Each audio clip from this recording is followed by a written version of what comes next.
Hello and welcome back to the Mark series. My name is Katie and we are studying the book of Mark together.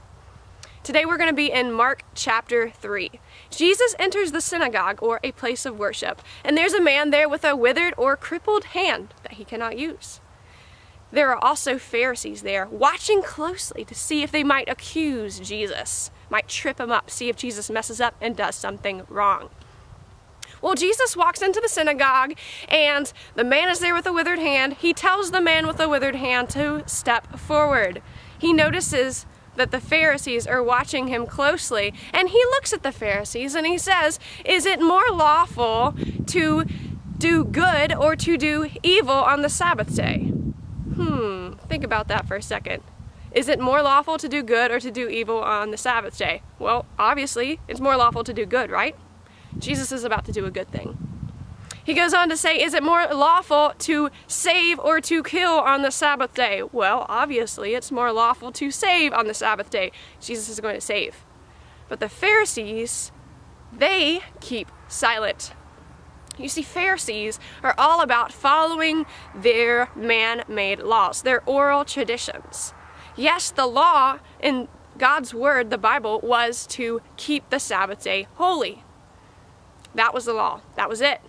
They made man-made laws, made it extremely hard to follow. And their strict rules, they thought, were more important than really what God's word said. So they were very religious and they followed their laws to a T. But keep in mind, they were the man-made laws and not God's law. And so they're wanting to see if Jesus is going to break the law by doing work on the Sabbath day. Is he going to heal this man with a crippled arm? Is he going to heal him and break the Sabbath by doing work? Well, Jesus just asked them, is it more lawful to do good? Is it more lawful to save? Let's see what Jesus is going to do next.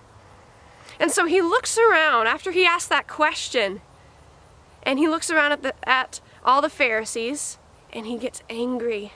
And he is grieved, it says in his heart. He is grieved at the hardness of their hearts. And he tells the man to stretch out his hand. And he does.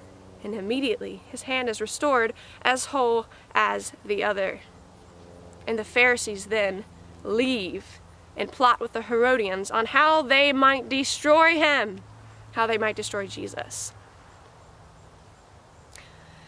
Some of us have hard hearts. We can be closed up, closed-minded, set following a pattern of religion.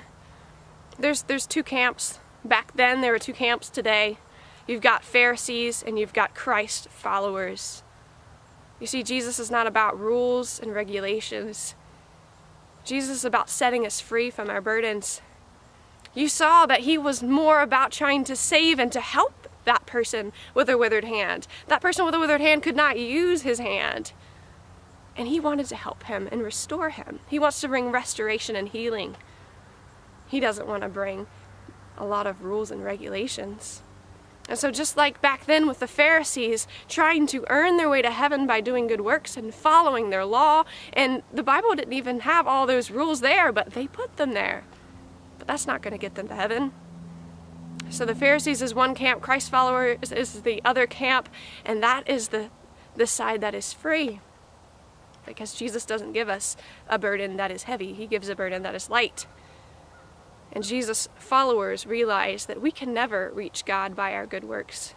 We realize that Jesus paid the way for us to get into heaven by dying on a cross for our sin, and that by believing that he took our place, by confessing our sin and repenting from our wicked ways, we can enter in a right relationship with God, and we can go to heaven one day when we die. The Pharisees missed what Jesus was doing. Right then and right there in their life. He was reaching out and he was healing. He was doing a miracle. But they missed it because they had a hard heart. Let's not miss what Jesus is doing around us by having a closed up, hard heart. This is the Mark series, and my name is Katie.